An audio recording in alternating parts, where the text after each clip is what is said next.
The morning air was crisp, and the city buzzed with its usual rhythm, horns blaring, coffee carts steaming, commuters hustling. At a modest downtown bus stop near 6th and Grand, a lone figure stood silently, cane in one hand, a worn duffel bag slung over his shoulder. Staff Sergeant Raymond Holt, age 68, had seen tougher mornings than this one, but today, even his steady posture couldn't hide the exhaustion in his eyes. Raymond was a decorated Army veteran who had served 2 tours overseas. A roadside IED had taken most of his left leg, and in its place, a military-issue prosthetic now supported his quiet determination. Every Thursday, like clockwork, he traveled across town to the VA hospital for his physical therapy and medication refills. He never asked for help, never expected recognition. He just showed up, like he always had, for his country and now for his health. Clad in a clean but faded army green jacket and a ball cap stitched with his unit's insignia, he nodded politely to strangers as they walked past. Most were too preoccupied with their phones or their own mornings to notice. But Raymond didn't mind. He wasn't there to be noticed.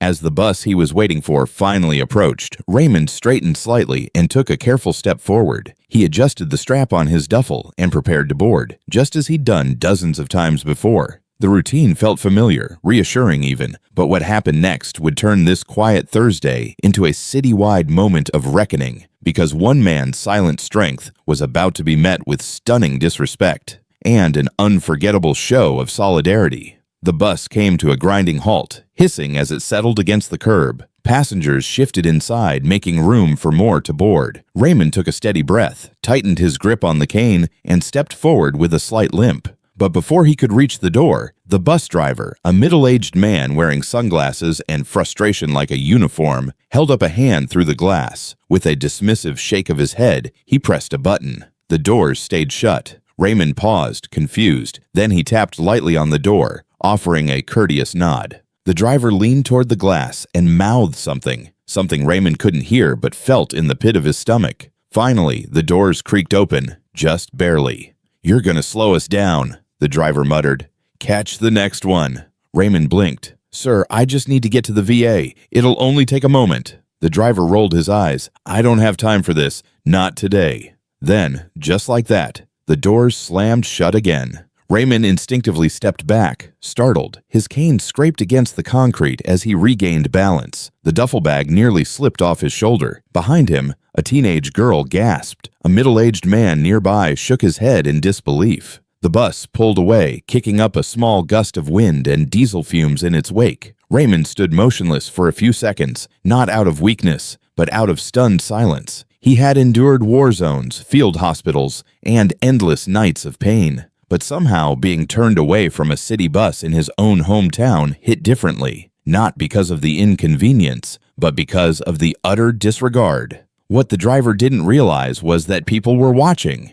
and they weren't going to let this go unnoticed. Inside the bus, a heavy silence followed the driver's actions, one that felt louder than the engine's rumble. Near the front, a young woman named Tasha glanced out the window and saw Raymond standing alone at the curb, his shoulders slightly slumped. She had noticed the prosthetic leg, the cane, and the hat with the military patch. Her grandfather had worn one just like it. "What was that about?" she asked aloud, her voice cutting through the quiet. The driver grunted. "He's slow. I've got a schedule." A man in his 20s, wearing headphones around his neck, looked up. "You left a veteran behind?" he asked in disbelief. The murmurs began. People from different rows leaned forward, whispering to each other, heads turning toward the front. A mother with a toddler muttered, "That's not right." An elderly woman clutched her purse and shook her head. Tasha didn't sit back down. She pulled out her phone and began recording, narrating what had just happened. This driver just refused a disabled vet. He didn't even let him on the bus. 2 college students sitting near the back exchanged a glance. One stood up and said, "We should do something. This isn't okay." The other nodded. "Next stop. We get off. All of us." By the time the bus reached the next light, the plan had spread. Word traveled faster than the vehicle itself. Dozens of passengers, strangers just minutes ago, were now united by a shared sense of outrage. Some began texting friends, posting online, and tagging the city transit authority. The driver glanced nervously into his mirror. He had expected a routine shift, not a quiet revolt. And as the bus slowed for the next stop, he had no idea that his day was about to spiral out of control. As the bus pulled up to the next stop, the air inside had shifted. The tension wasn't just discomfort, it was purpose. Without a word from the driver, the doors opened. But instead of disembarking quietly, passengers stood in unison and began filing out with determination. One by one, they stepped off and spread out across the street directly in front of the bus. Tasha, phone still recording, took the lead.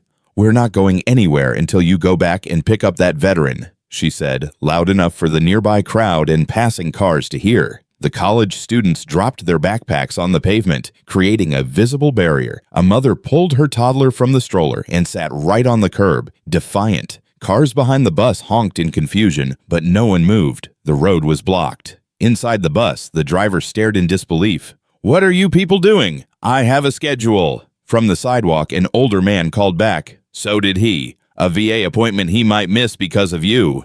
Tasha turned her phone to the growing crowd. "This is what happens when you disrespect someone who served our country. We don't stay silent." Within minutes, videos of the protest began to trend. Hashtags like #StandForRaymond and #VetLeftBehind exploded on local social media feeds. A cyclist passing by stopped to help direct traffic around the blockade. Another man from a nearby cafe brought out water bottles. What began as a quiet ride turned into a peaceful but powerful demonstration, not driven by politics or agendas, but by human decency. And as news cameras and patrol cars started arriving, it was clear this wasn't going to be swept under the rug.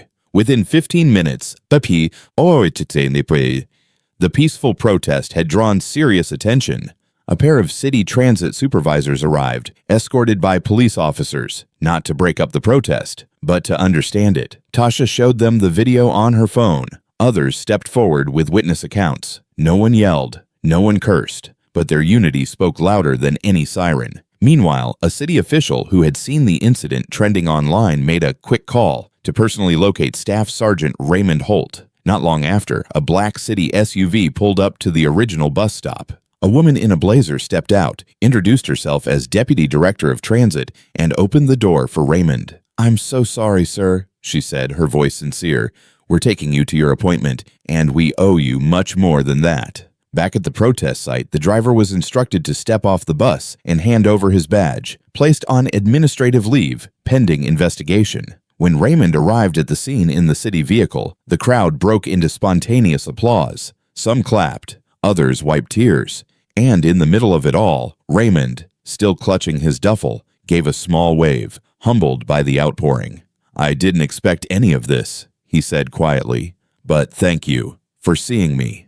The city promised retraining across the entire transit system and issued a formal apology on behalf of the mayor's office. Justice wasn't loud that day. It was steady, unified, and undeniable. In the days that followed, the video of the spontaneous protest reached over 2 million views, drawing praise from veterans groups, civil rights advocates, and everyday citizens across the country. People called it a masterclass in peaceful resistance. The Transit Authority issued a public apology and within a week announced mandatory sensitivity and veteran awareness training for all city bus drivers. A new sign was also added to every bus entrance: "Veterans welcome, no exceptions." Staff Sergeant Raymond Holt received hundreds of letters, some from fellow veterans, others from school children. One note simply read, "You didn't ask for thanks, but you earned it anyway." He was later invited to speak at a local town hall, where he shared a quiet truth. Respect doesn't have to be grand, just real. And that day, I saw what real looks like. Tasha and the group of riders who stood up were honored by a local community foundation for their courageous act of conscience. Many of them said they'd never met each other before that day. But now they were forever connected, because one man was denied a ride, but an entire city gave him his dignity back.